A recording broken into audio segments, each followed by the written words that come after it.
You are listening to the Pencil and Paper Podcast Network. Wake up to the world you've been missing. Time to jump out of bed in the morning. No day, no life, now we're living. Can you feel it in the air that you're breathing? Time to show 'em what you're made of. Let's get back on track. Are you ready for a come on? Welcome back.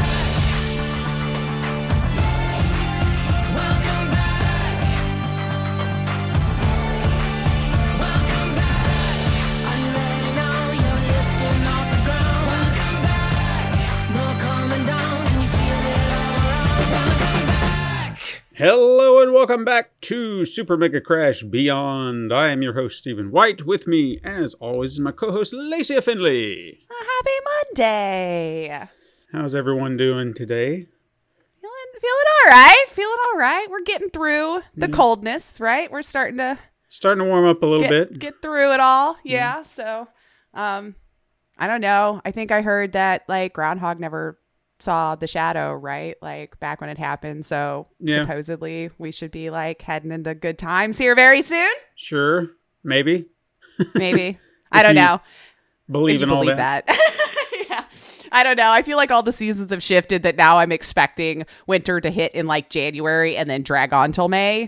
If we got the equal amount of warmth, I'm like, fine. I don't care that they've shifted, but it just kind of depends on the year. That's true. You know, we might have a good summer or we might have like 2 weeks of it and then it's back to fall weather, I guess, which isn't bad. But Lace likes the heat once in a while, man. She wants to not need a sweatshirt or anything. That's what I hate about the cold. I hate all the shit you got to bring with you, man. I got to bring my hat and my gloves and my scarf and my coat. And then when I get to the place, I've got to find a place for all that stuff or you're stuck carrying it. And I'm like, this sucks. This is what I hate about winter. And then inside, anywhere you go is blasting the heat. So you're probably meat falling off the bone because you wore a sweater because it was cold outside.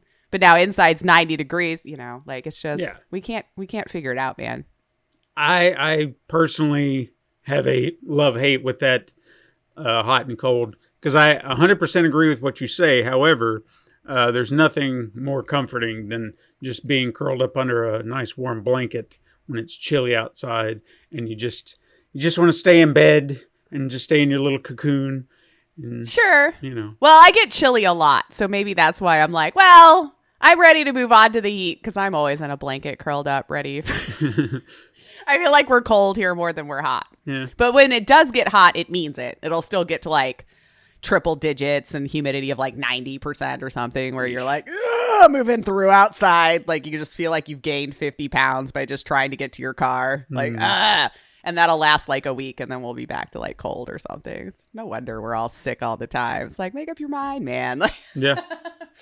Mother Nature. I know we've been bad to you, but like, are you okay? No. She doesn't seem like it. No. And I mean, we've not been treating her well, I guess is what like Buffy the Vampire. We've been treading on them this whole time. Yeah. Don't tread on me. I think you kind of like have to tread on the earth. Yeah. A little bit. Yeah. Yeah. I don't know how you don't. I guess unless you roll everywhere. Sure. Oh, God. Could you imagine a world of people rolling everywhere? There's a multiverse out there. Probably. There might be. Yeah. Roly-poly people. That would be interesting. So, what did you bring for us today? Because we got an interesting little topic you wanted to talk about. I think so. Well, most people, maybe you've seen it or not, because I guess it did come out last year, May-ish or something like that. 2023 was last year. But Michael J. Fox had a documentary made called Still on Apple TV that Davis Guggenheim directed, known for doing documentaries. But this one, he had kind of mentioned he wanted to kind of stretch his legs a little bit more on, and you can tell that, I think, in the quality of the documentary, that it isn't just like slides of his life and talking about it and moving on. He filmed some things with Michael's blessing, according to the stuff I was reading, where when they're imitating what they think is going on. So like he hired a younger actor, but you only saw it from his back. So like if Michael was walking down a hall or something like that, that they would reenact, with this other actor. So I thought it would be interesting to just kind of have a chat about Michael J. Fox because he's kind of a cult actor at this point. Like, he's in our zeitgeist. He's made these movies that are just cult classics, and kind of just an interesting or just a bizarre thing happening to someone at such a young age, which you never hear about, with someone that young. And I thought the documentary showed me things that you might have heard about, but to get to see the behind the scenes of like being filmed at Family Ties or scenes from Back to the Future, I had never seen that before. Yeah. I don't know if you had. So I thought it would be interesting to kind of chat about his life because holy crap, what a life he's led, and much more interesting than I would have even thought. When a lot of this stuff was going on, I was young. Like, we were both very young, you know. Shoot, when did Family Ties even start? Like, might have been Early before 80s. I was born. Yeah. Yeah. So, or right about the same time, right? So, and then even Back to the Future, I mean, I had, I understood it probably later in the 90s, when I was like old enough to take it in because that was like 85. So I was stupid young at that point, so, but yeah, firstly, what did you think? Because I had asked you to watch the documentary for this. I enjoyed it. It took me through emotions, so I'm curious what you thought about it. I was really impressed with the approach because, as you said, it was not a typical documentary like you see. I mean, and I'm a big documentary guy. Like, I love a good documentary, especially if it's about a topic that I am really interested in or fascinated by, whether it be about a movie or people. And I mean, I've even been doing some documentary watches. I think I want to say probably back at the end of last year, there was just a stretch of time. I had free time and I'd been working on this big 1,000-piece puzzle. And nice. Boy, oh boy, does that take a while. I bet. Yeah. You get through a 500-piece puzzle in a day, and it feels like weeks just to get through one that's double the size and be like, why is this the way it is?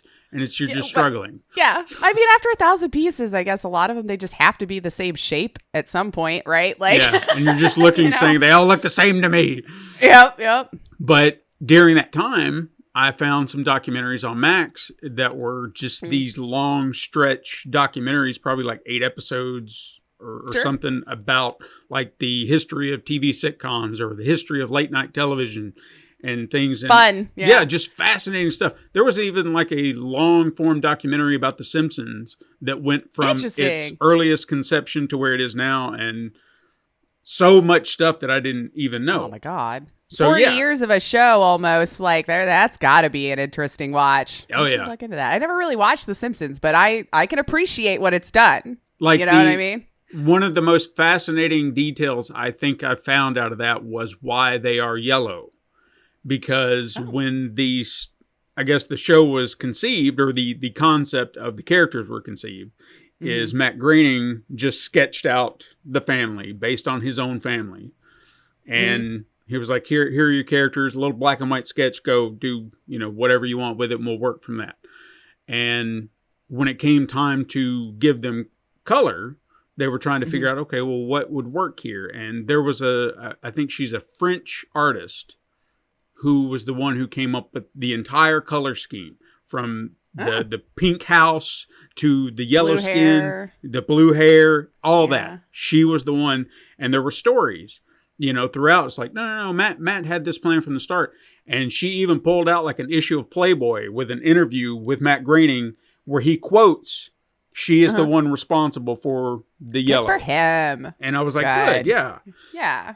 So that was fascinating. I did not know that. I wouldn't have had a clue either. So yeah. Interesting. Yeah. It's details like that I'm always fascinated by with these stories, because obviously you hear things, but then even if it's a rumor and then they finally address it, there's something about it. And then you get to a truth of sorts. Even if there's conflict on both sides to what this rumor is, there's a truth there that you can kind of come to. Pull from the middle from maybe a little. Yeah. Yeah.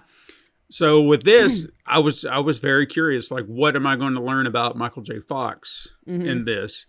But again, how they did it. It wasn't just sit down with people and chit chat. Because, I mean, they could have easily done that. They could have talked to so many co-stars of his throughout the years. Right? And just, what do you think about Michael? What do you think about Michael? They didn't. Mm-hmm. Here, like you said, they practically set it up like a film, following him narrating his life. Yep. And just the interstitials, I loved so much how they found a way to weave in not just the new footage that they filmed, but film clips from all of his movies that worked with whatever he was saying in that moment. Isn't it interesting how they did that? Yes, where it was almost like this is what was supposed to be happening when that clip came up. Yeah, I think he did an excellent job with that and the editing and everything that. And it's a little longer than you would expect, I guess, out of just like a single documentary. Hour and a half, though. I'm not saying it's ridiculous, but usually you're thinking like an hour or whatever.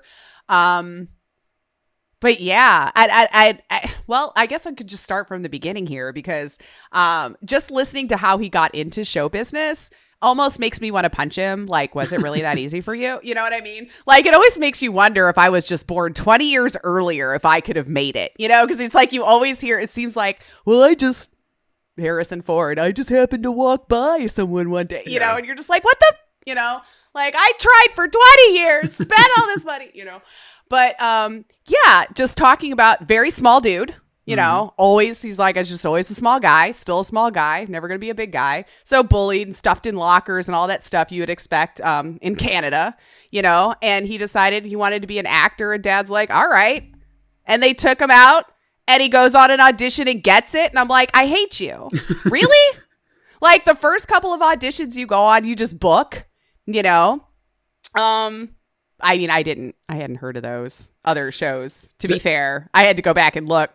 I mean, before I was born. So I don't know, you know, I forget how old Michael is. He still burned that 17-year-old kid in my head. I know he wasn't 17 in Back to the Future, but like, you know.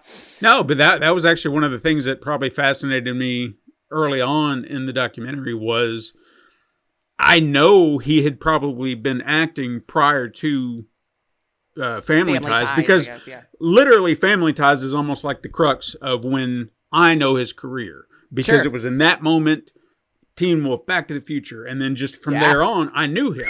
You know, that was his career because that's when he took off. But yeah, seeing all those older show clips and movies, I'm like, I don't know this. It's serious stuff too. Yeah. Yeah, like dramas and things like that, which we know him as kind of a comedic actor now. Well, they kind of explained that he kind of found he was funny with Family Ties. Like he had even mentioned, like, I got on all these auditions. He was hitting a slump, you know, like maybe that was it for me. And then got into the audition there, which was interesting to see that they did it in front of like live audiences and stuff with that, because they were showing that the filming and stuff of him doing those reads. And I'm like, and then to just hear the crew like gut laughing, you know, at the stuff he was saying, which could definitely tell you like how humor has changed over the years, you know, because like it was cute, but I don't know if I would have been like, you know, Michael P. Keaton or Alex P. Keaton, you know, get such a huge laugh. But yeah, he like nailed it. And interesting, because I don't know that I knew this, that the Family Ties was supposed to just be about like the mom and dad and then the kids, of course, there. But since Michael just kind of did so well, the show kind of became about him and revolved around him to the point he kind of started to become a dick about things. And he kind of admitted that. And I'm like, you hate to hear it, but it seems like fame always just seems to do that to people at a certain point where you just get so used to yes men and getting your way all the time that like, I think it just kind of turns people into assholes. I don't know. I might be the same way if I'm just so used to people waiting on me hand and foot. Sure. That like if I get any kind of pushback, I'd be like, who the frick do you think you are? Pushback? What? Yeah. Do you know who I am? Like people give me stuff. But I'll give him credit for owning it though. Yep. Because how many times you hear those stories where someone's like, well, this guy was kind of a dick. And it's like, I don't know what you're talking about. I don't know what they're talking. And then they'll have two separate interviews. Right. Like this person's like, well, that's not right. And the other person's like, no, this is actually what happened. No. That's what you did. Yeah. And apparently Michael said, don't take it out. Like even Guggenheim's like, I was waiting for him to be like, take these things out that makes me look maybe not as savory, and he's like, no, leave it in. It's what happened, and I respect that.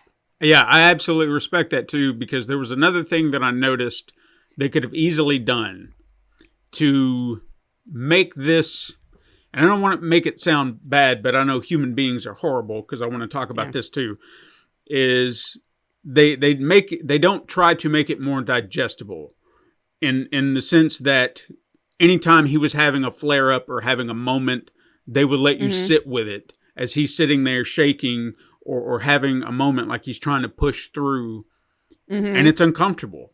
But at the same time, I appreciate it because I don't want to be spoon-fed. He's fine.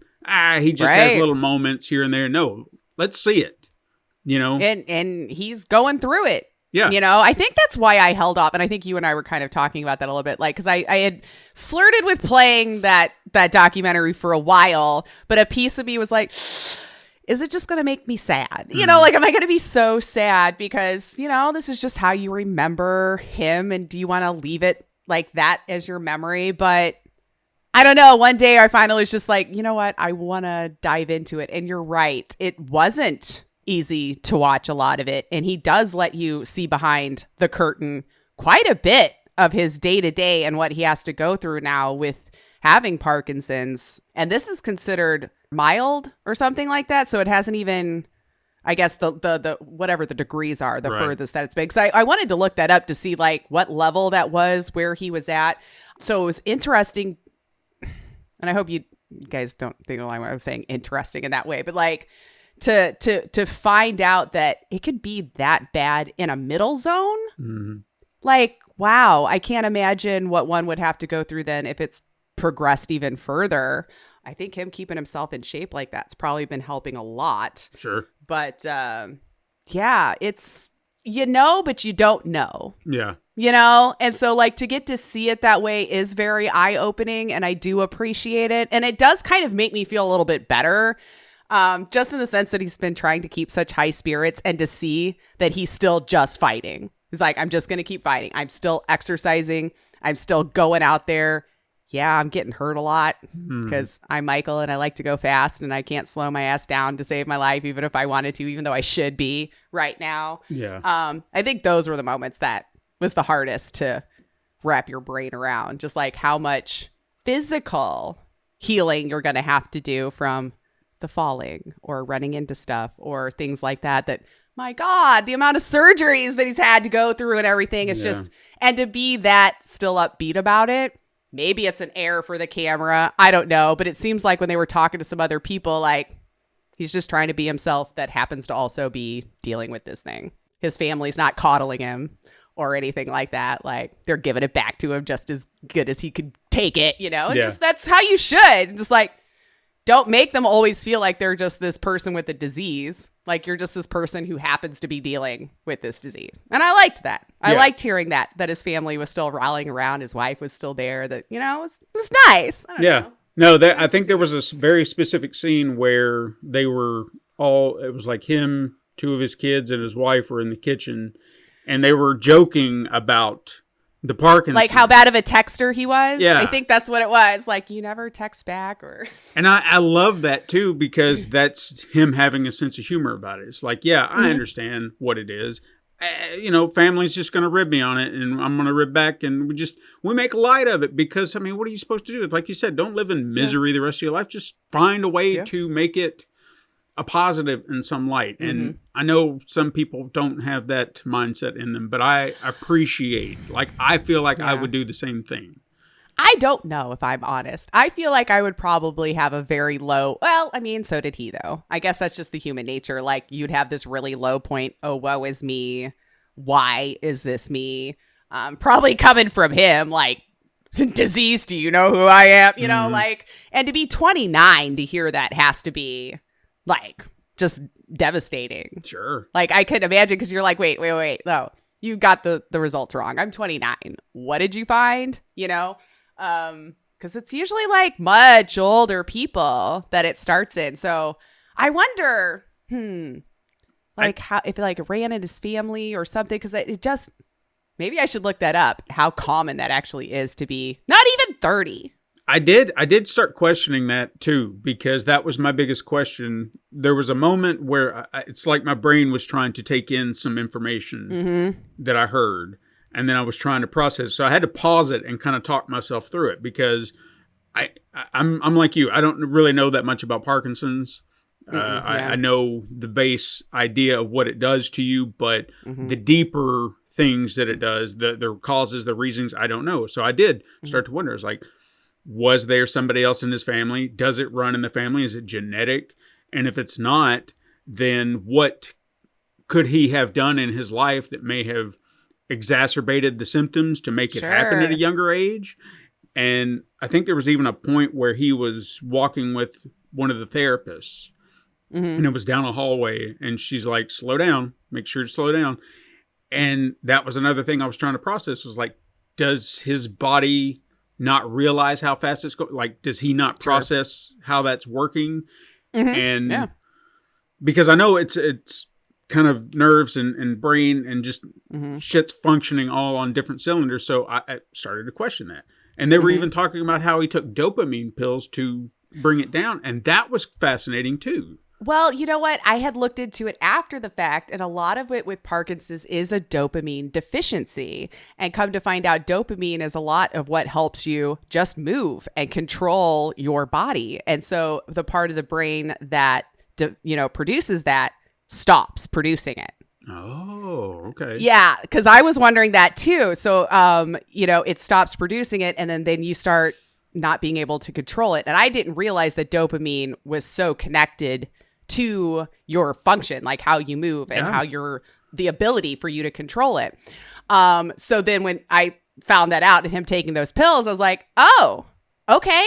Yeah. So it's given that little, because in my head, I'm going, just hit a dopamine. You think happiness. Yeah. You just got that hit. And I was just like, so are you just like drugging yourself out on dopamine, like just to get by? And then when I looked that up, I was like, oh, that's a legit thing that they use to help, I guess, calm everything down. So yeah, I learned a thing. Same. I mean, it was just not, like you said, you attribute it to the happiness, factor. Right. Like you get that hit and you're like, all right, I'm good. I guess I should have paid better attention in biology. Well, I went to a dumb school, so I'm sure I never even was taught it. So probably not. We've discussed that at length. If it wasn't through God, I wasn't going to learn it. And then, well, I guess kind of going back to the beginning too, because like as he was starting to kind of take off there, with family ties and stuff. Now, I feel like I knew this, but had forgotten about it, that the way he had gotten the role for Back to the Future, because I didn't realize, I guess the director and all them actually wanted him at first, but his scheduling with Family Ties was so much so that it just wasn't going to work. And they had another actor that was already cast, already had filmed some of it. And then I guess that they had made some deal with the people at Family Ties, like, how can we have him too? Because Family Ties is like, we're not letting him go. Like, he's our bread and butter right now, So to find out that he did do it, obviously, he made the movie. We've all seen it. I couldn't, to be that actor that got recast with Michael. Oh my God. I hope people have checked on them. That's all I'm going to say. I would be so devastated. Was he given notes? Did they try to help him improve it at all? They said he was doing it too serious. I'm like, was it?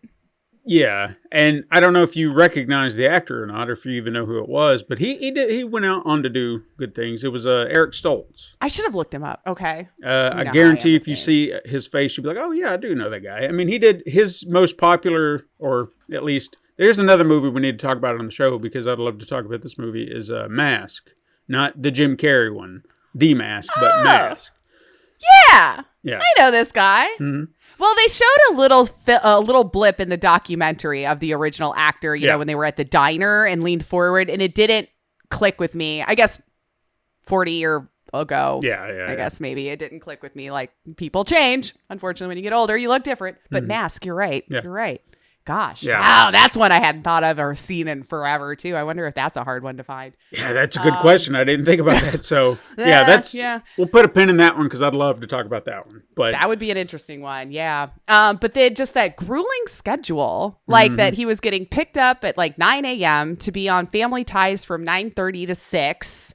And then someone would pick him up from there to drive to whatever location they were filming Back to the Future at till sunrise and maybe get home for a couple hours of sleep to do it all over again, to the point that even Michael's like, there's none of this can be any good. Like, I've just had no sleep. I've been on autopilot. Like, there's no way Family Ties or this movie is any good. And then what do you know? You're so talented, you basically did this in your sleep. Now... this is a high, theory on my part, but that is what I was kind of wondering if that might have had something to do with it. Because now, again, I don't know. I'm just I'm hypothesizing it, at best. But he couldn't have been getting more than a few hours of sleep. No way. Yeah, for months. Day. For 3 to 4 months, something like that. Whatever the shooting schedule was. So barely getting any sleep for that amount of time, I can imagine would do things to your body. Sure. And again, I'm not saying I know, but I was just kind of thinking if there were an incident that could have caused it, I would say it would have been that. That seems like a good guess. Yes. Like you basically ran yourself to empty for several months, Yeah, then to go like into Teen Wolf. Now I feel like Teen Wolf was filmed before, right? And then released after. I wanted to clarify that because he had been filming Teen Wolf, I think either before or right about the time Family Ties was getting ready to start. His star was starting to rise. Before they had finished production, I guess, on Teen Wolf, like finalized it to get it out, the producers were like, hang on to this movie for a second because this kid, they could see the writing on the wall. Like he was going to be big. So they were waiting for his star to rise. And of course, Family Ties, Back to the Future, boom, boom, hit. And they're like, now get it out because do it. Yeah. Now he's big. Everyone knows Michael J. Fox. Get the movie out. Boom. And we got it. And he had the number 1 movie, number 2 movie, and number 1 TV show at the same flippin' time, y'all. Like, what? Yeah. I mean, superstar overnight, Basically, with this. I mean, I guess if we think of, like, there might have been a decade of grinding before that. Like, I don't remember how long in the 70s he was actually at it before, he hit Family Ties. But he still got work a lot, There was one thing he said in there, and I honestly just thought about that, like tried to put it into perspective how that felt, because I'm sure he's not the only actor who's been in this moment, but to think about what that moment would be. You have this opportunity to be on this TV show. You're going to be making money, good money finally, because he talked about having to sell so much stuff just to kind of get by as he was auditioning. Yeah. And then he was just like, I'm getting ready to be on the show.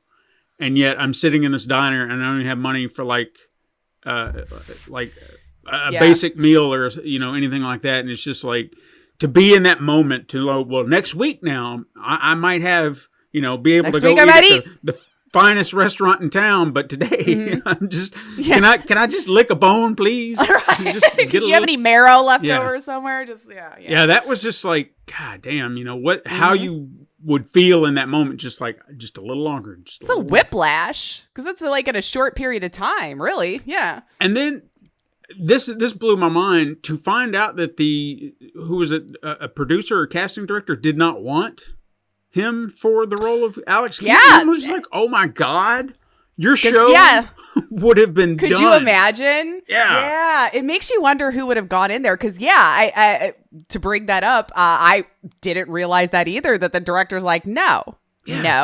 But to be fair, then, he had only seen him in these dramatic roles. True. So, I've always said comedic actors are amazing at drama, right? Like, because comedy is what's literally hard, right? But if he didn't get to spread, stretch those chops beforehand, you might get pinholed into you're the dramatic actor, which like blows my mind right now too. Cause like Michael J. Fox, a dramatic actor, just doesn't work to me. Even the couple of films he did like later on in the 90s that was supposed to be a little bit more serious, they were still light, I think. And then for him to just go in there and nail that audition and have them all like gut laughing, like that had to be a good feeling. Oh yeah, too. for sure. Yeah. You know, like I am funny.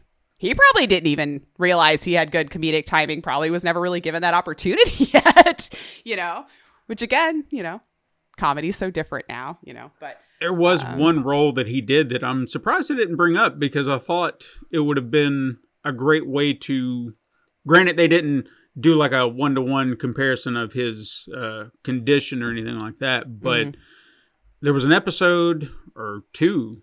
There were a few episodes where he had a guest stint on Scrubs, and I think he was OCD because there was this, like, he, you know, meeting everybody. He was doing the comedy, being good, but then he had an opportunity to do the dramatic parts because he did this amazing scene, and you just had to have been coming from his struggles with Parkinson's, because there was that bit where he talked about, you know, on Spin City, he was just punching holes in walls because he was so frustrated.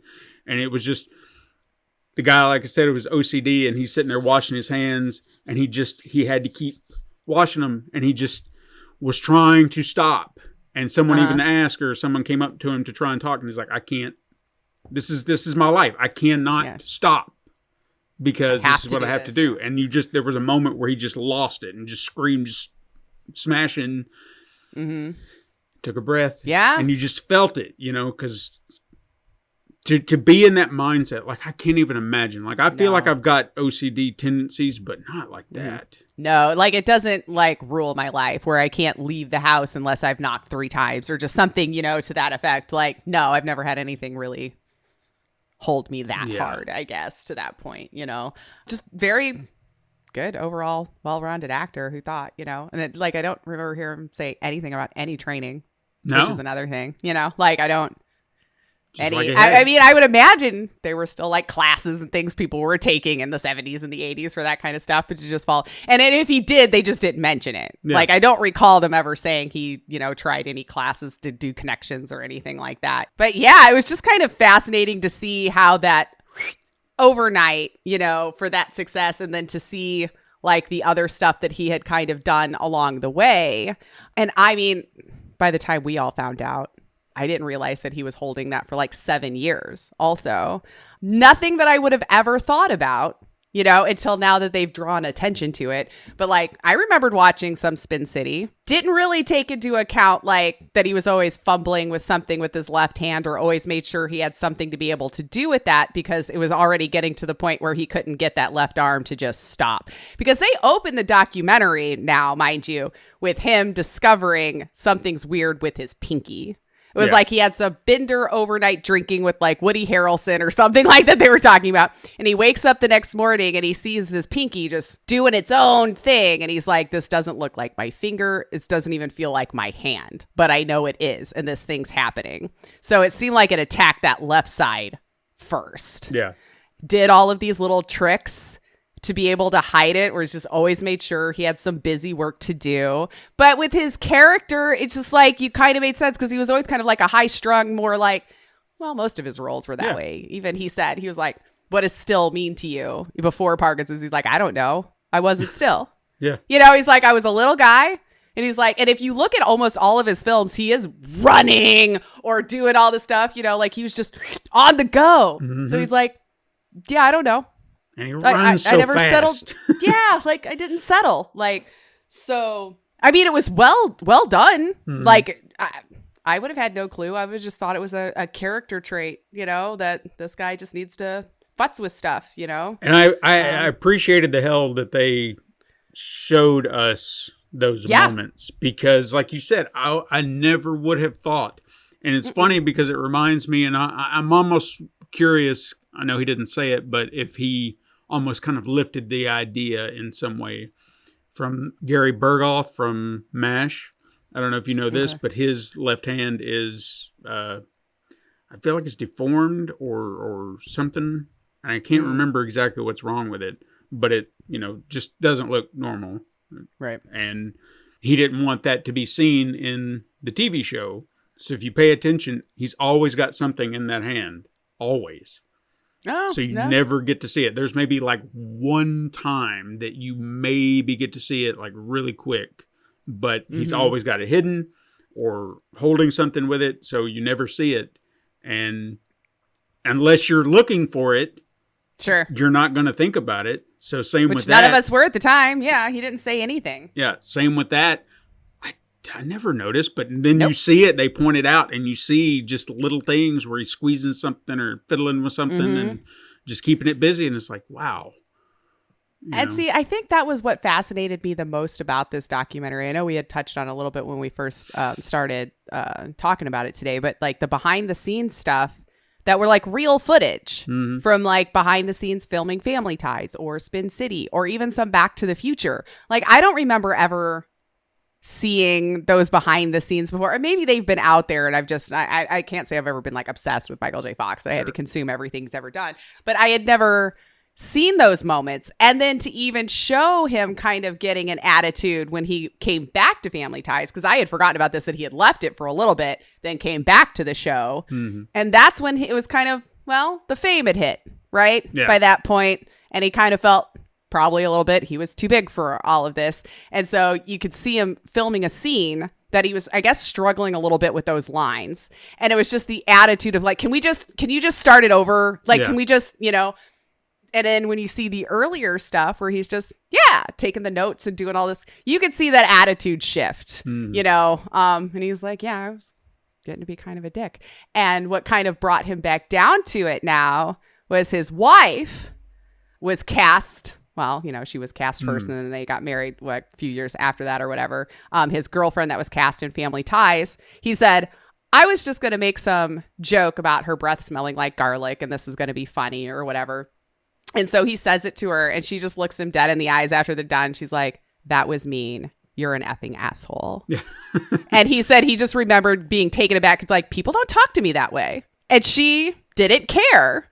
And so that was enough, like, oh, the love of my life. She's willing to just be like, F you. I don't care who you are. You don't get to, And he's like, it was just funny for him to be like, that people don't talk to me that way. Like, I didn't know what to say about it, like, and apparently she was joking, but she held her face and everything so well that he, so it was kind of a fun little story to hear. They were like, I'm going to be funny, but kind of a dick. She's going to give it right back. And now I'm like, what? And it just feels like a rude but wholesome moment, like it's like in this weird way that this is how they came together. And then what the hell, right? 3 years later, they're married. They're still together. Fucking A. Yeah. I love that. And she went through some of his worst times. I mean, where he was talking about just being an alcoholic. I mean, he admitted that. That's something I did not know about him. I did not know either. And he was like, no, I was an alcoholic. What was the story? He just woke up on the floor. It was like had a bender the night before and she just walked in. It's like, is this what you want to do with your life? Is this it? And I don't know. It's just little moments like that. It's like she could have easily just said, fuck it. I don't want to deal with this. But she stood by him, and that says a lot. And you don't hear that a lot with like Hollywood couples. Now, I know, unfortunately, like her career kind of had to take it's just the unfortunate thing that happens when you decide to have a family, like she's obviously the one growing the baby. So things kind of slow down a little bit for her. And I liked that he at least mentioned that. Now, in the moment, if he was thinking about it, who knows? But upon reflection, when he was thinking about it, like, I was still able to work. So I was still going and filming stuff. I'm not pregnant. And she just stayed home. Like, I couldn't imagine what that felt like trying to become an actor, getting married. Then now my career has to stop. But he can keep going. And I mean, it's just the nature of the beast, right? Like, obviously, he's going to be fine physically, right? In that moment. Anyway. So at least he acknowledged that. And I hope they had that discussion. And I hope that they had that discussion and that is what she wanted with her life. You always just kind of hope that she's content with the fact that she did a family and still got to act a little bit here or there.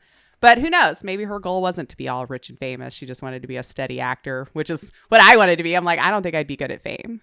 I would be that person getting pissed at you for following me around and taking pictures of me when I'm just trying to go to the grocery store. Like, I just wanted to make a 5-minute run and you're making this take forever. You know, like, I would be that person.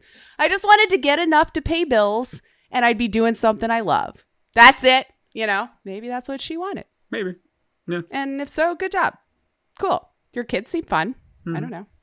It does seem unfair. I've never understood that, like why, but I can go down that rabbit hole. And it comes down to people are just got to look a certain way. You got to have a certain age. I mean, the fact that you have 60-year-old Tom Cruise making out with 30, 40-year-old women. Oh, yeah. Well, no, that's probably too old. Think so? I don't know. I always seem like, true. especially with like James Bond and shit, you know, like they're casting 50, 60-year-old men and it's like a 25-year-old love mistress, whatever. But it is frustrating to see like that men just have such a more longevity in it than most women due to that. You know, like Tommy Lee Jones, for the love of God, like that's not a head turner. You know what I mean? He's great actor. I'm not saying he doesn't deserve to be cast because he's not good looking, but like, I just don't see women get a lot of those same opportunities. They don't. You know, Meryl Streep's a good example of pushing past that. Lovely actress, wonderful, you know, so you'll see a few, Jamie Lee Curtis, people like that. But like the roles they get are very pigeonholed into, now you're the grandma, now you're the old mom, or, you know, you don't get to still be cool mobster guy running around shooting people, you know. It's sad, and it is what it is, I guess. I mean, I would love for us to think we're getting a little bit better. Maybe this body positivity thing helps a little. I don't know, because I am at least seeing more what I would call just regular looking people on the TVs and stuff now. And I like that. Yeah. Honestly, I'd rather see someone who looks like me running around there, because I don't know a bunch of hot model friends who just sit around hanging out with each other, getting into antics. You know what I mean? Yeah, those groups of people exist, sure, but like, it's not very common. I wouldn't think. That's my experience anyway. No. Somebody else could be like, no, there's hot people around me all the time. You know, well, I don't live where you live, I guess. I don't No, I get what you mean. It was nice for him to acknowledge. Sure. So it makes me believe that they had that conversation at least. And if she's still around, that they made it work for whatever reason, you know. I didn't realize that he had 4 children.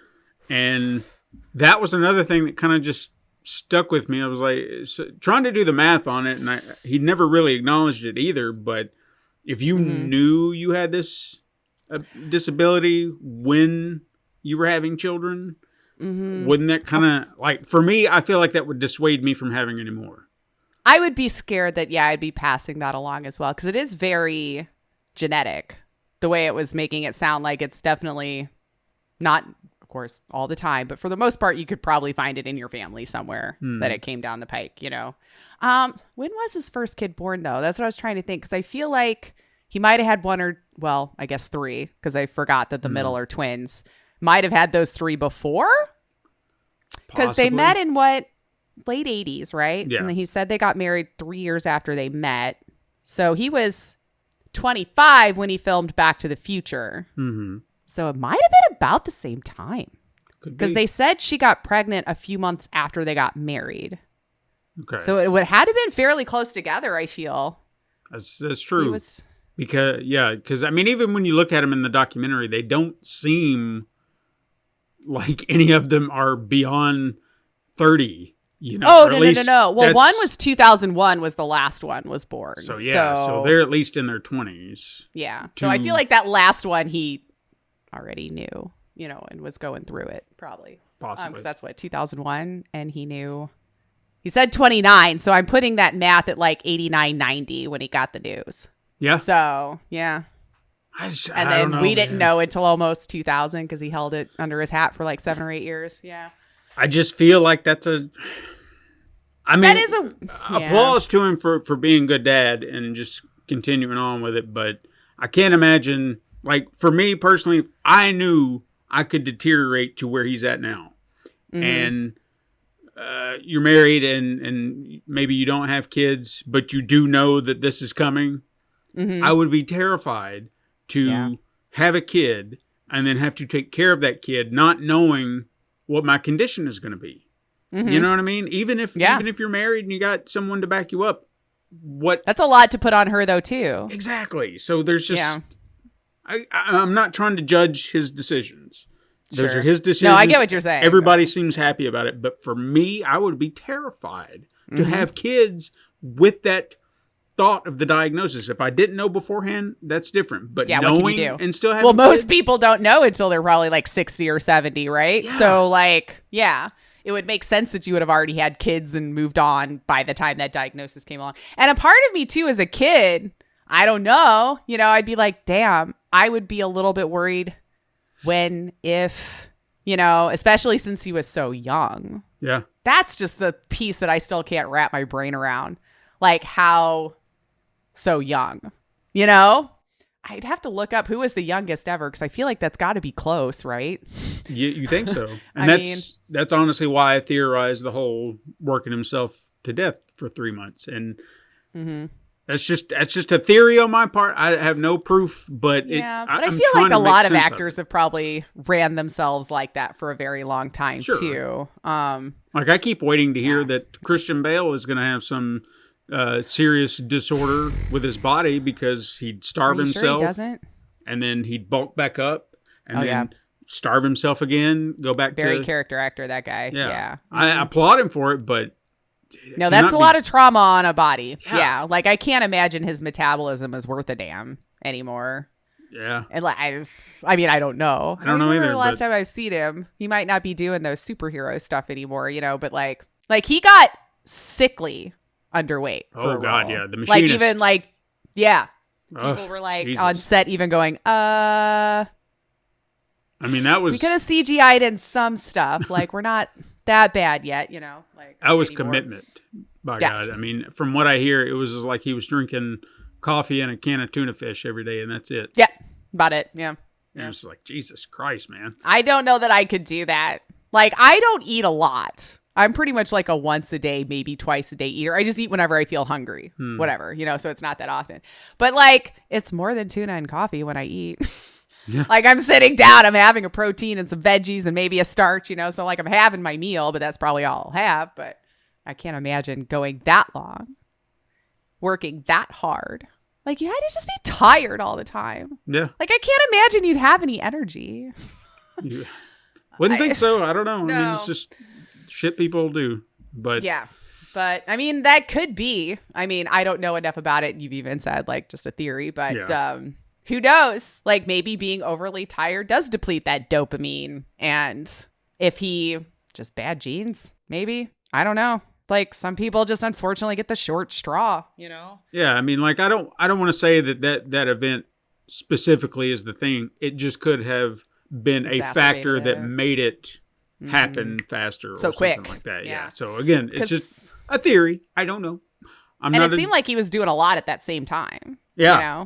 Because if you were saying he was filming Family Ties and Teen Wolf at the same time also, may not have been as a rigorous of a schedule, but then that had to have wrapped before he started the other one, which Back to the Future, what they said, 3 or 4 months it took? Because even the way they talked about it, and I don't remember this, but he made it sound like he was doing Teen Wolf. They were already filming Back to the Future with Eric Stoltz, and he was noticing, is like, that's the movie I want to be in. Like that, those were his words. So I'm assuming he kind of caught wind of it. It's like, they're doing this movie over here. That's what I want to do, but I'm over here doing this, werewolf. Yeah, because they movie. had to make some deal to like get him. Yeah, like I do remember him talking about how like Back to the Future people were coming to like Family Ties, and I'm like, all right, how can we both have him here? You know, and it's like, I don't know. I would be kind of nervous about that schedule though too. Yeah. Like, you get 2 hours of sleep one evening, your next day is rough. And then you do that for months and have to have energy and memorize things and run. And that's where I'll give him credit all day, because if you take a look at his performance in Back to the Future, and Family Ties at the same time, man never looks tired. No. That's never what I was moment. saying. Like, to be so talented, you're basically doing this in your sleep. Because I remember him saying in the documentary, like, none of this can be good, was his exact words. He's like, I was so tired and running from one thing to the next. He's like, I don't know how either thing is good, Back to the Future or Family Ties. And then F you, it's number one. I know I shouldn't say that, but you know, the entertainer in me who failed looks at that and gets jealous and goes, you know what? Screw you, man. Yeah. Now, I'll be honest with you. I've come to terms with that. You know, you keep every story I hear about someone's big break, their moment. Mm-hmm. At the end of the day, it's all going to come down to luck. I don't give a shit how talented you are. It's going to come down to luck. Someone is going to choose you or see you, and then that's your lucky break, as they say. It's luck. Hands down. Because I guarantee you there are so many talented actors, artists. Oh, there's a ton. Musicians out there in the world who no one knows about. Mm-hmm. And they're sitting there with their little pianos and sketchbooks and typewriters and what have you. And they're doing their thing. But they'll never be seen because they don't have the luxury to be noticed. Right. Even or know the right people, or because it is a lot about like who you know too. I mean, look at all the freaking Nepo actors we've got these days. Yeah. Like, they're all gorgeous, of course, because look at their parents, but like, would they have become actors? Well, not all of them are really that good, but we accept them because they're Will Smith's kid. And I'm not trying to knock Jaden. He might be great. I haven't seen him in a lot of stuff. But you know what I mean? Like, just because you're so-and-so's kid, we're going to cast you. Johnny Depp's daughter gets to be in a pretty awful TV show on HBO, but still gets the starring role. What the hell else has she done? I don't know. I could be talking out my ass. I haven't followed her a lot. But yeah. Great example. Do you know? Who birthed you? Great example. Something I actually learned here recently is Wyatt Russell, Kurt Russell's son.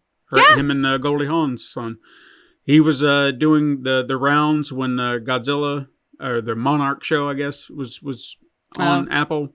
Mm-hmm. And he talked about it. He's like, I was never planning on being an actor. I wanted to be a hockey player. And he got injured. And there you go. That kind of put him out of commission. He was like, well, I guess I'll try this acting thing. And he got into it. Mom, Dad, I think I'd like to try acting now. Go on my first audition, maybe. And then again, get a role, you know.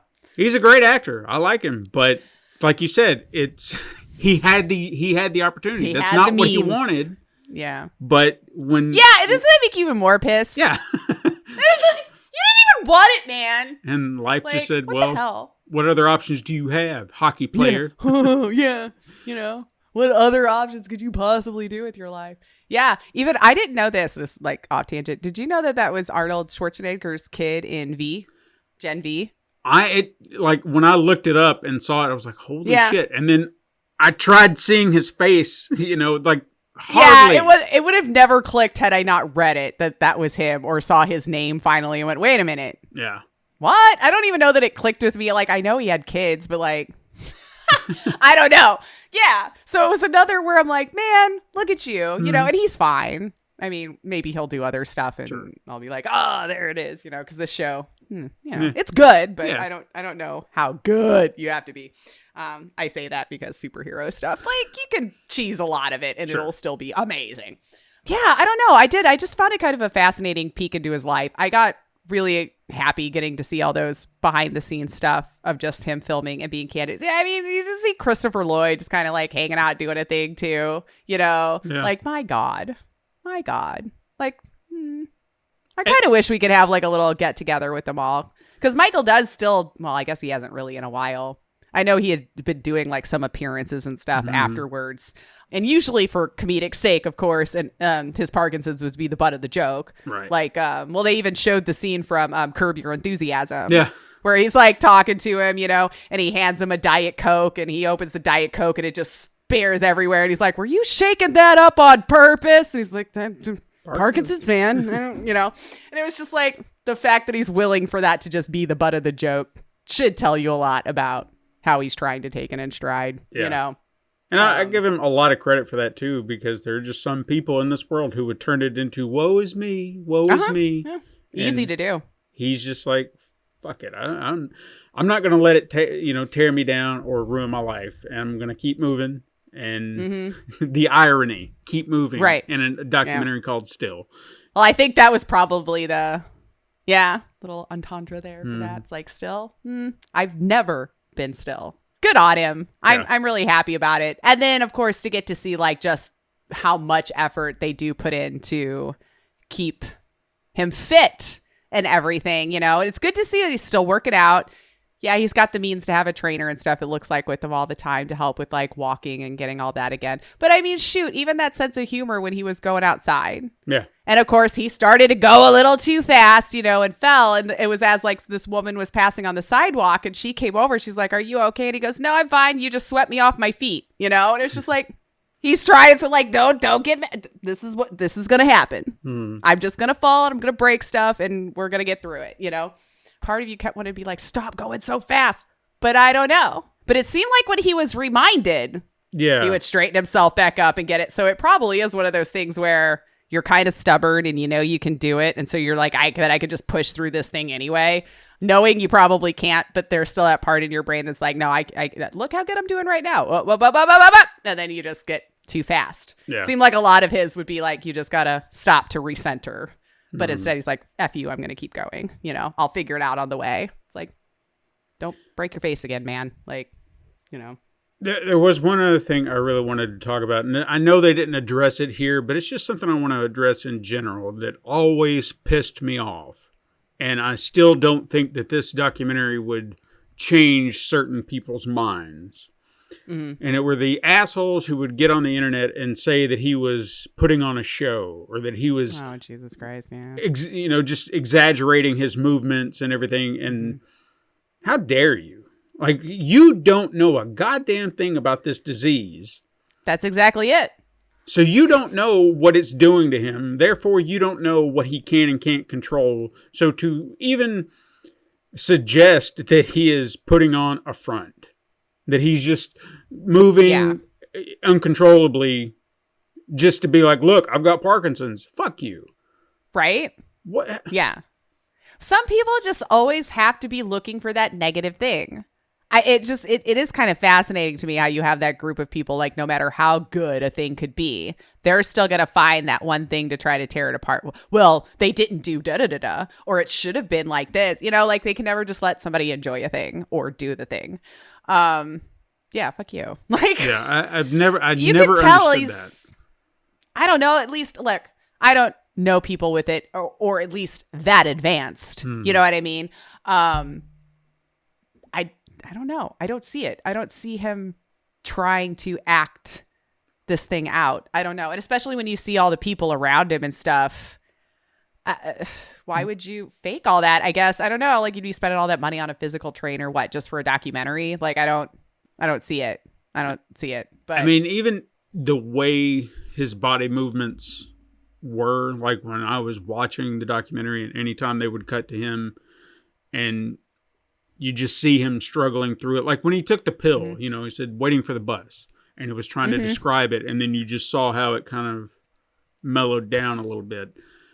There was just something about how it all kind of came about, watching the movement slow, watching it just kind of bring him down a little bit. There's nothing acting about that, or at least not to my eyes. I have seen people with those, jerky reactions, been around enough elderly people in those situations that those movements that they can't help because their body's just not functioning. It's properly. Just betraying them in some way. Yeah. So they can't help it. And nothing about what I saw was fake. Yeah, I don't think so either. No, I really don't. Again, it's absurd to even say something like that. And it's like you said, these people are just being assholes for no reason. What are you mad about? Why is this? Why does this upset you? And how does it change your life at all? I'll never understand why some people feel like they've just got to constantly be, I don't know, the police of all of us. Like what we're supposed to think, what we're supposed to say, what we're supposed to see, how we're supposed to feel. It's like, man, you'd be happier if you just did your own thing and ignored that the rest of us even exist, really, But yeah, and I did find that part of it kind of interesting, though, too, that they would hold that uncomfortable length of time on him. Yeah. To see how that would change or affect. And then to find out at the end, he's just been in horrible pain the entire time. Yeah. And the director's like, why didn't you say anything? And Michael's like, never came up. Yeah, that was actually the scene I was trying to remember, because I remember they had that little back and forth. It's like, why do you never came up? Yeah, we could have taken a break or anything. Never came up. It's like, It's like, damn, dude. Yeah, like you're just like raw dogging this thing, aren't you? I'm going through it, but yeah, no, you're right. Watching like that medication, he's like, just give me a minute, it's gonna hit, and then to see, I mean, as still as he could be, but you could see how, much more control he could have, and you could tell a lot of it has to be frustrating too, because like when you want to just say something or emote, and that's the things you kind of have to fight through, because I didn't realize how hard it was for like your facial movements and things like that. Also, like you think of it like in a movement, their arms and maybe their head and stuff, but being able to actually emote. He said for the longest time, he thought maybe it was just me getting older that I didn't feel the need to ham it up all the time. Sure, it's just the reason why I was getting more, subdued in my movements, and then come to find out, no, this is what was actually starting to take on you. So yeah. And I don't know that I've ever seen anyone with it this advanced. Not in person. I haven't. No. I mean, I'm sure there's got to be more if they have levels that go past what he has already. Yeah, it's tough stuff, man. It was tough to see. And I'm glad I did, because he is an icon. I mean, at least in American history anyway. I don't know how far reaching or how global he is. I'm pretty sure he is.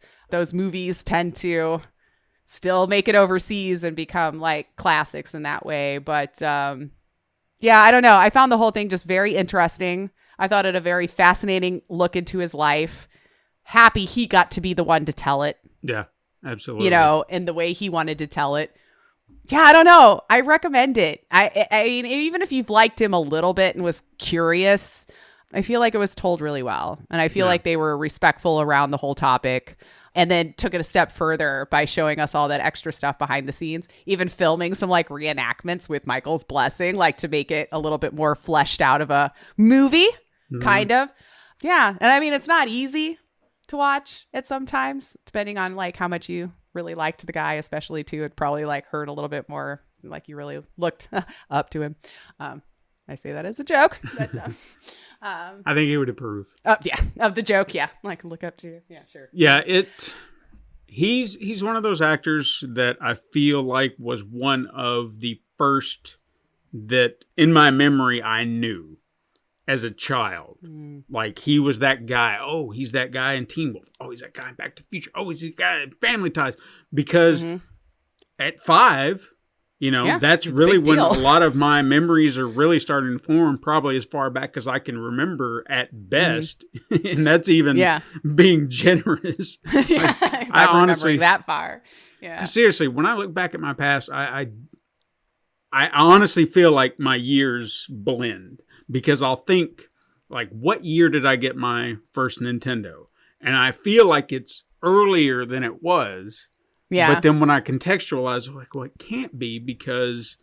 And Zelda's the one I think that threw me off, because I know that was a game we got from day one. Okay. And I think that game came out later than I expected.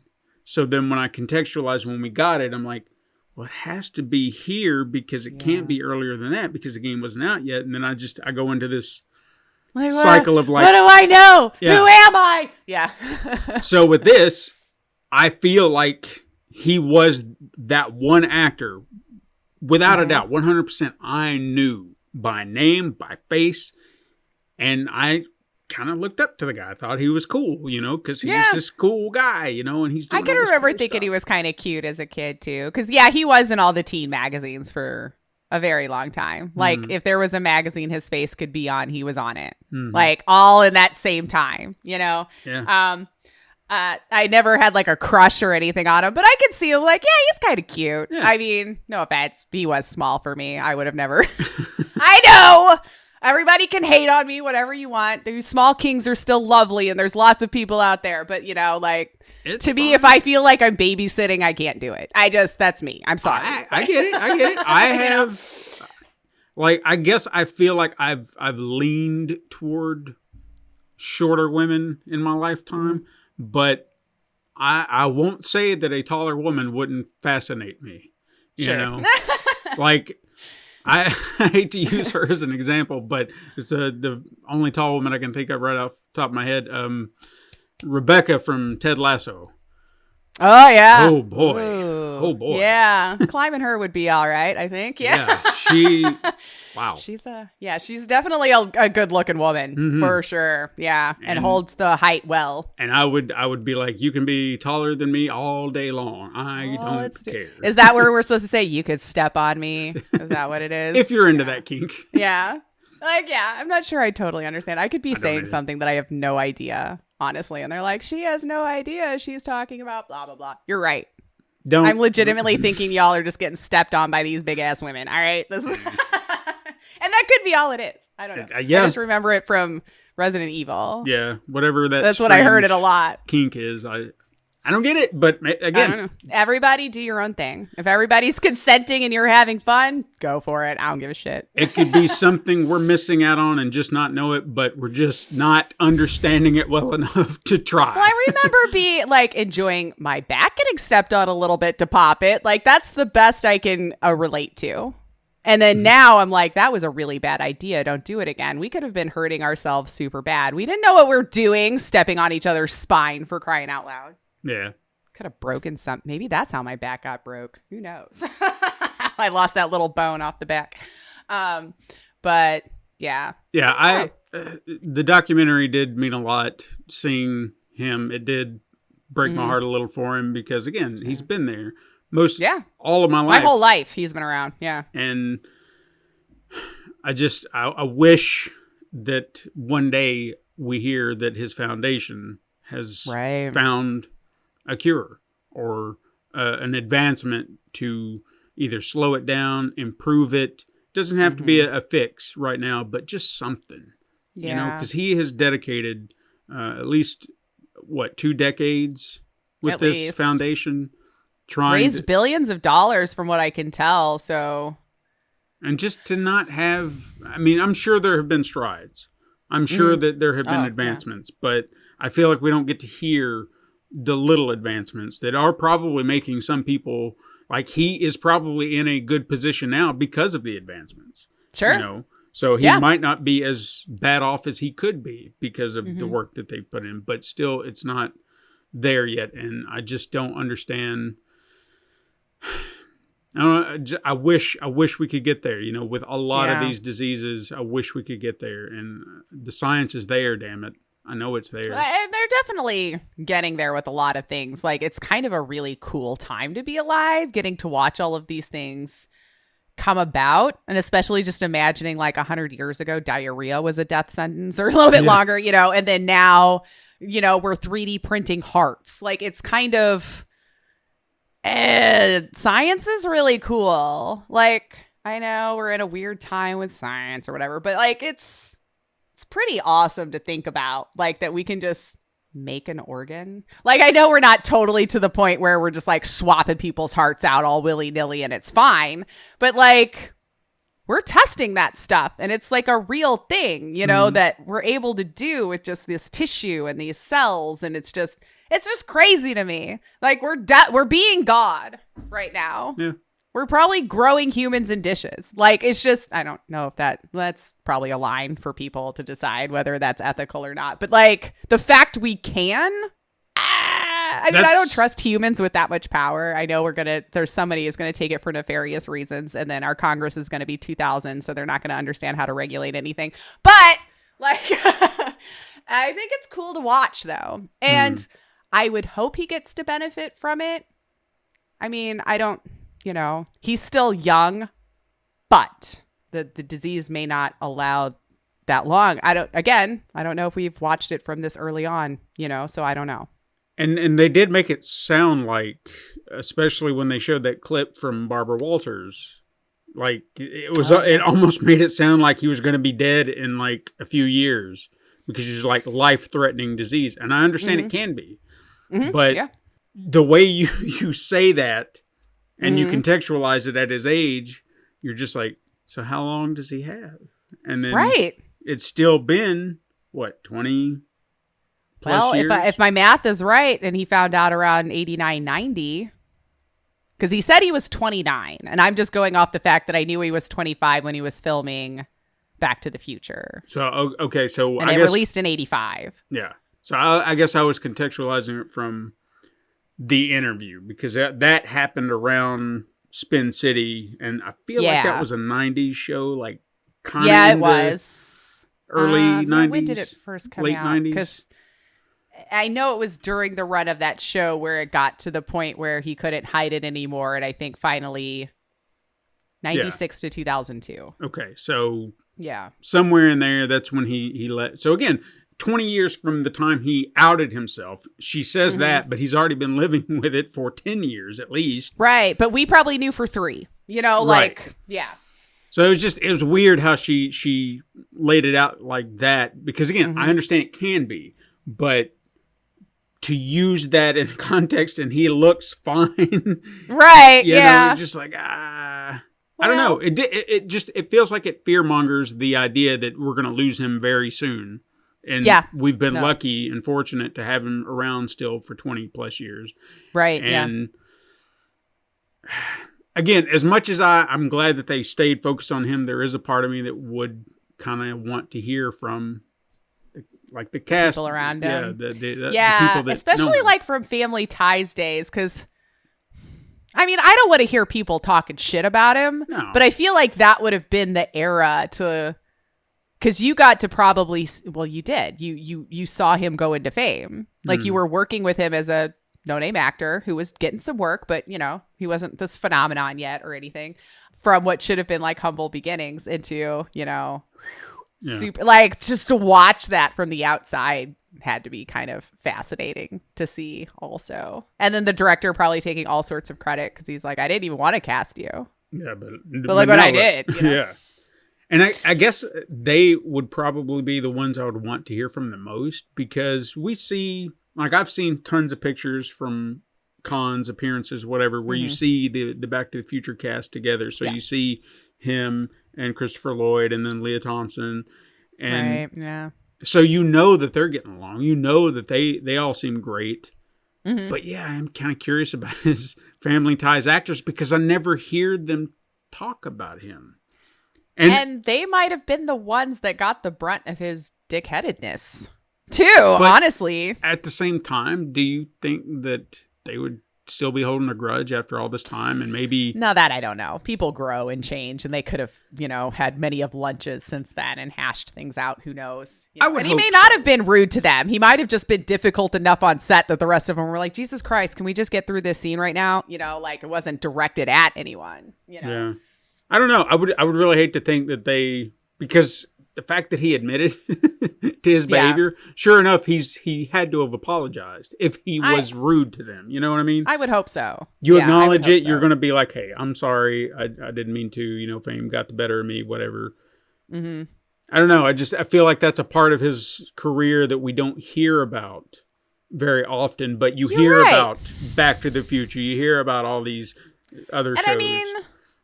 Justine Bateman's still around, fighting the SAG-AFTRA fight. Some of the other ones. Michael Gross. I mean, hell, he did like that whole run of Tremors movies and shit like that. Yeah. So that's where he's been making his bread and butter. And then Meredith Baxter. Feel like all she did was Lifetime movies and stuff like that. Could be wrong. Yeah. She may have moved on.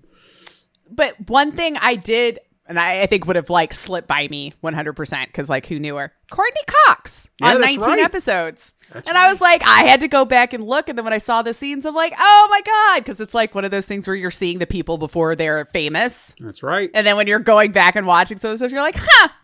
Because you forget how old Courtney Cox is really too. Because she was the oldest of all of them and Friends even, so. I think I had seen her on that show. I'm sure.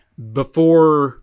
Because she was in the Masters of the Universe movie, and then when I saw her there, I was like, "Oh, that's the girl from Family Ties." She's yeah. So it was interesting that I knew her from that show before that movie, and not the Bruce Springsteen. Yeah, no, because I didn't have the music videos. We had Friday night videos, remember? So you had to stay up late night on Fridays. You had to record that shit if you wanted to see any videos, and there's a deep dive show right there. God, I haven't thought about that show in ages. My gosh. I don't know. That might be fun. Yeah. I have to see how much of those kinds of things we can still find.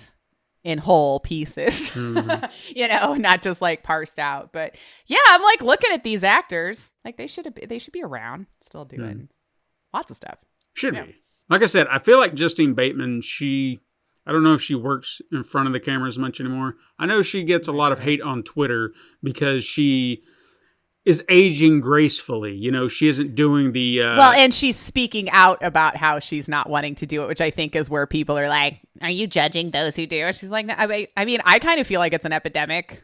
yeah. Like, it's okay to look human. Yeah. And you know what? I give her so much in props for that because how many women are just like, well, I have to go get Botox or I have to go do this. Well, or the fact that they feel so pressured by the industry to keep your job to like feel like you have to mutilate yourself to make it happen. If you're doing it because you want to, that's one thing. If you have to do it for work. Yeah, if like you're feeling like you have to, then, you know, we should probably revisit how we're treating these people in the first place to make things, you know, feel that way. Because I mean, men are doing it just as much now too.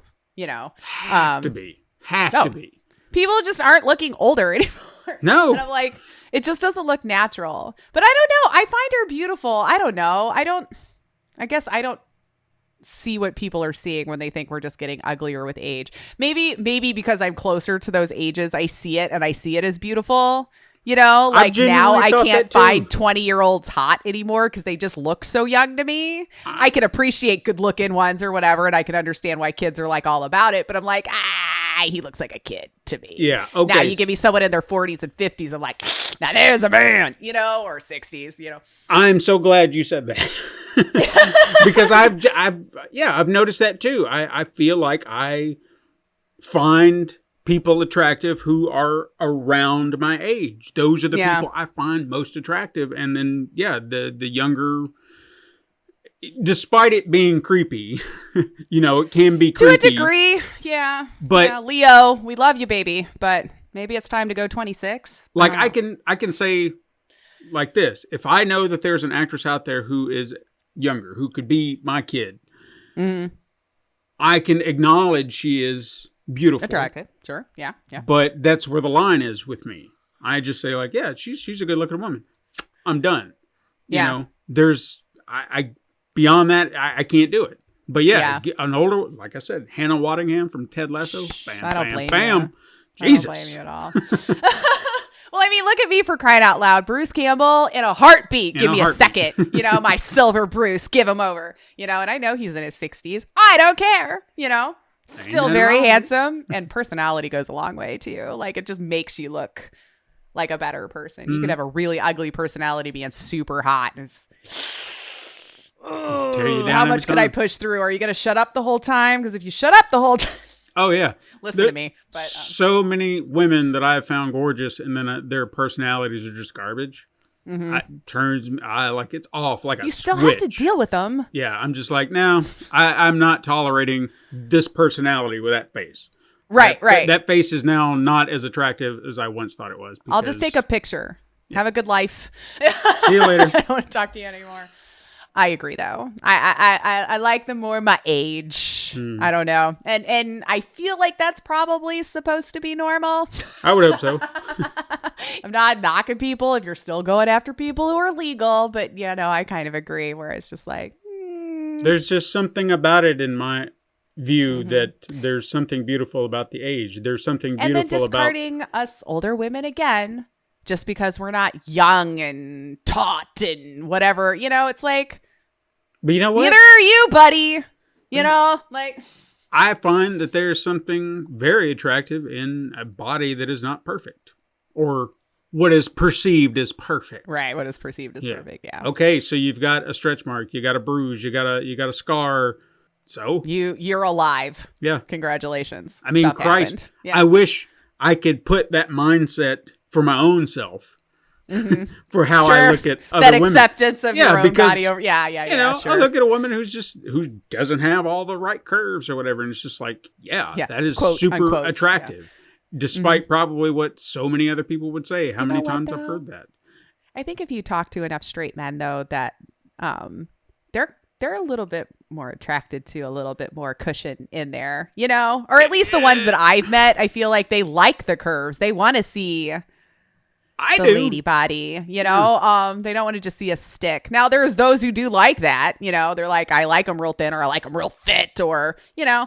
But I feel like for the most part, they're like, yeah, a little extra on the tummy. I don't care if you got, but those curves, you know. Like I think that there are so many body types. You can have all the varieties and still think every one of them are attractive. I think that's the beauty of that too. You don't have to just look at one and be like, eh. I mean, sure, there are some that are just not going to look that appealing, but if you can look at all those body sizes and types that you mentioned and find them all equally attractive, then your options are endless. Right? Because there's probably just a little bit of something about each one that you're like, I can do that. I can deal with that. Yeah, I can deal with that. Yeah. You know? Yeah. And you know what? If you gave it a shot, you might like it. you might find something else you like, you know? We've strayed. We did. Like we always Sorry. do. Very much so. Hey, Michael. We did go down it naturally. That's true. We're talking about the That's beauty true. of Justine Bateman, who I had a and big was on crush Family on. Ties. That's right. Yeah. And she's still rocking her look. So yeah, she is. No, and I'm happy for her, and I hope you keep doing it. And I feel like we're finally getting to a place where we might start seeing where it doesn't have to be this like 100% perfect, whatever they decide Hollywood perfect is on these shows and stuff. And I can get more into it. It just feels more natural. Yeah, like these are what regular humans are doing out in the world, having this. We're not all just going to the gym and doing our yoga and eating avocados or whatever. It's like, and I'm enjoying that we're doing that more. If you normalize it, then maybe people won't watch movies and TV shows and feel like that they have to meet some sort of beauty standard that they can't naturally achieve, you know, without a trainer and all the hard work and, you know, a life that can accommodate all that. Yeah, like what you don't see is that's like all consuming. Yeah. Like if you listen to like some of these men in the superhero movies and stuff like that, like they're not doing that all year long. They are cutting all that during filming and all this kind of stuff and dehydrating themselves so the muscles pop in those things. And then they see like Jason Momoa on the beach who has like a little belly. I'm like, no, he probably just ate food that day. Yeah. And looks normal now. Sorry, you got a belly. I mean, god damn. And I am so sorry. What's wrong with it? I'd still climb the man. Let's be real, guys. Like, come on, you know, like, let's be real. Who cares? He's still very fit, you know? It's just you see the CGI'd, or very well shot, very well shaded, good picture taken. What's his name? You mentioned that. That one actor, it was like the first time he did a superhero movie and got super cut. Oh, I don't know why I can't remember Kumail his name now. Nanjiani? Yes. Yeah. You know, he's like, guys, no, this will never happen once the film is over. Like, it's your whole life. How much you're consuming and burning and doing. And it's just like, no human wants to do that all day long, all the time. Maybe some of you do. Sure. Maybe it's your job. I'm like sure if you're an there's some. Arnold, your job was to look buff and be a bodybuilder. Fine. Yes, you should be doing that all day long. You know, but the rest of us would like a burger once in a while. Or, you know. Just to live, man. Right? And they're still human. So I don't blame them. But yeah. But all of that to say, men get that same hate. Because I'm sure they see, you know, these superhero guys that are all cut and all this kind of stuff. And then the, you know, the straight women all swooning over them or whatever. And then it's just like, that's what we're supposed to look like. Well. Hey, I would be just happy to look like Sean Connery as Bond. He wasn't ripped. But if I could just be that fit, I'd be perfectly fine with it. Yeah. Feel good taking my shirt off and everything. Right? And who says we need to do all that? Maybe we should just normalize. Keep your freaking clothes on. Yeah. I don't care if you're a dude or a chick. Just stop. And then you don't have to worry about it. No one's going to see your... Listen to me. I've got all the answers. Just stop taking your clothes off, people, and you'll be fine. Yeah. Anyway, we're doing it again. Strayed very much. So anyway, but all this to say, I still think you're right. It would be interesting to listen to some people from Family Ties talk about that. And who knows? Maybe we should petition. He's still around. Like maybe they can get some little... get together and then make him leave the room while they have a serious talk. I don't know. Yeah. I recommend it. If you like documentaries and you've ever just been a fan of Michael J. Fox, I think you would find it an interesting watch. And it's only an hour and a half, so it's not like a 3-4 night event. And even I would even say that even if you're not really well versed in Michael J. Fox, maybe you're not familiar with a lot of his movies or you haven't seen a lot, if maybe you just are interested in the Parkinson side of it. True. I mean, they do go into a lot of detail about the condition, and I even think toward the beginning they were actually focused on several bits where they were talking about Parkinson's and showing other people with it and their conditions and how bad they got. So it doesn't just have to be like a window through entertainment about this one actor. I mean, you can. True. I feel like there's so many things that you can get out of this beyond just Michael J. Fox. Sure. You know. Yeah. Or Mike Fox. Mike Fox. I know. Where did the J come in? I should have looked that up because I know it wasn't. And then it seemed like they just, what is the J? I'm curious if they, because they never said it, but the Alex P. Keaton thing. Like they said. I thought it was a joke based on that. Yeah, that's what I was curious about because they said he's the one who added the P. Like he just ad-libbed it. So I was wondering if in his head it was just like, what's a middle initial? I'm doing Michael J. Fox, so Alex P. And then okay. So see, okay. Michael J. Fox was born Michael Andrew Fox in 1961 in the capital of the Canadian province, Alberta. He later adopted the J as a homage to legendary character actor Michael J. Pollard. Oh, I know Paul. Yeah, okay. All right. So the J is just, well, and I think it's because he put the period too, where it like makes me think that it was a name. Because doesn't Samuel L. Jackson just, it's L. There's no like period or anything. Like it's just Samuel L. So I was like, that has to be for something, but no, his name's Michael Andrew. Interesting. Okay. Well, there you go. I just learned a thing. There you go. And I'm looking up Michael Pollard now just to make sure I do remember that guy. Yes. Huh. I'm surprised that didn't come up. Yeah, really. Or if it did, it totally went over my head and I missed it. But I don't remember them talking about where he got the J. No. I remember them doing the scene in the Family Ties where he answered the phone and said Alex P. Keaton, and everybody just like belly laughed at how you know. All right. There you go. Michael Andrew. Just taking the J to be Michael J. Pollard. I got nothing else. Yeah, I got nothing else. Pretty good for me. Yeah. So high recommendation on both our fronts here. So Siblings, if you've not seen this, it's on Apple TV or Apple TV Plus. Or so if you don't have Apple, then that's unfortunate. But it's exclusive to there for now. Maybe look on sites like Vudu or something like that. See if I don't know if it is, but I know that what was that movie that came out recently? Killers of the Flower Moon. Oh yeah, I know that was an Apple Plus or Apple TV Plus movie that they released in theaters, and then now it's on the platform. So I saw it on Vudu. Oh, okay. So to rent. Okay. Look around. Maybe you might find it somewhere else, and you probably get a good rental off of it. If not, if you've not done a free trial on Apple, maybe give that a shot. Oh, it's true. Yeah. They do still do that for at least a week. Or if you have a PlayStation 5, you might still be able to get the 6 months free. Yeah, that's true.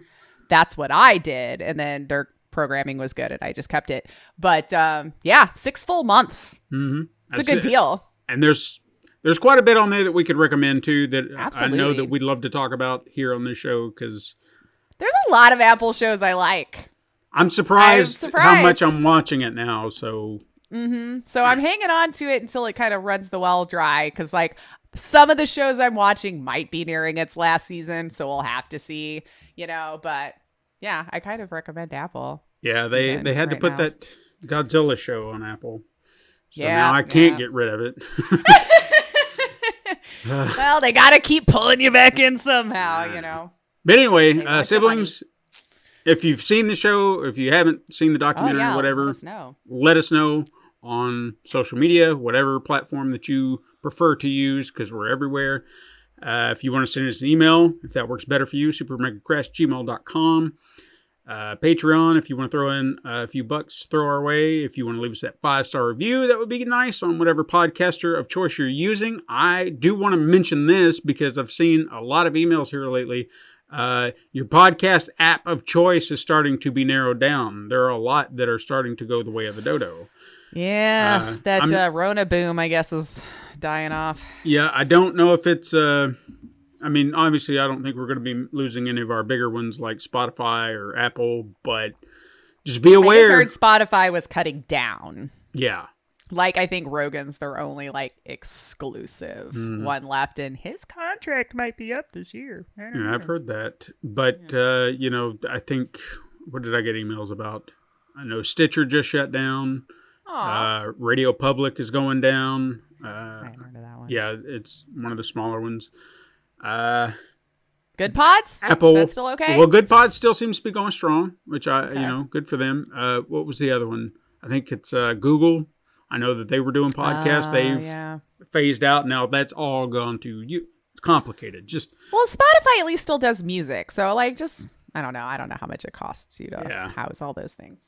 Anyway, wherever you use Yes. it, hopefully you're using it on a bigger one.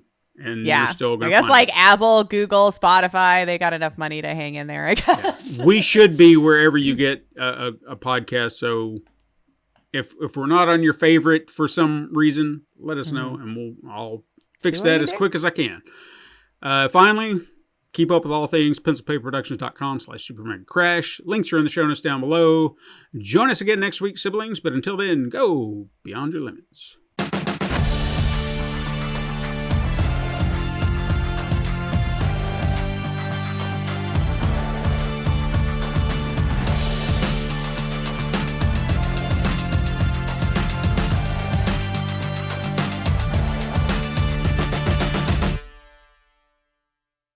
This has been a Pencil and Paper Podcast Network production.